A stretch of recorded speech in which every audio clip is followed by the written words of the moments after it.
is so necessary to the future of our democracy?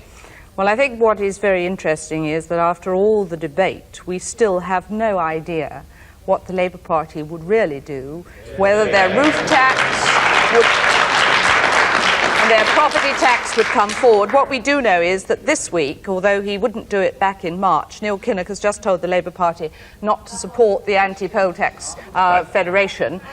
We are now beginning to see where the opponents really lie, in the militant wing of the Labour Party. Brief word, Harriet Harman.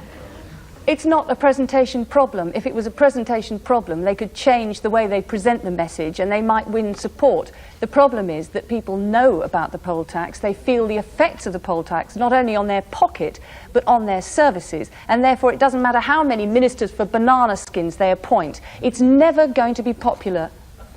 Norman Stone. Agreed, it's never going to be popular. I think one thing, you cannot bring in a tax like that without considering the institutional context. And one great weakness that this government has is it will not contemplate institutional reform and shouldn't tinker about with revenue unless it's willing to do so.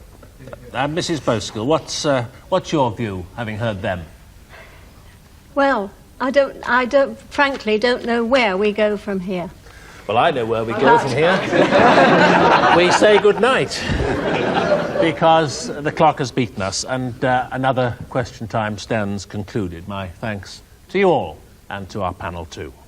Next week, we shall travel to Truro in Cornwall, and around the table with me then will be Emma Nicholson MP, Conservative MP for Devon West and Torridge, Tony Blair MP, Shadow Employment Secretary, Charles Kennedy MP, Liberal Democrat Health Spokesman, and Anne Leslie, the award-winning Daily Mail columnist.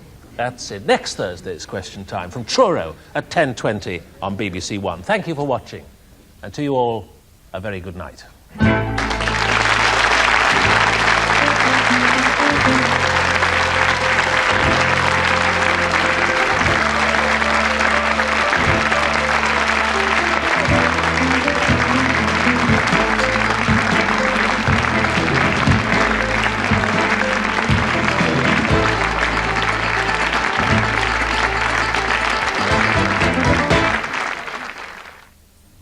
And Peter Sissons returns in 45 minutes with Donald McCormick for a by-election special, bringing the latest analysis and results of the voting in Bootle.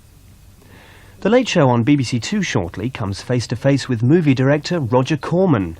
Jeremy Isaacs meets the maker of such classics as The Pit and the Pendulum and The Man with the X-Ray Eyes.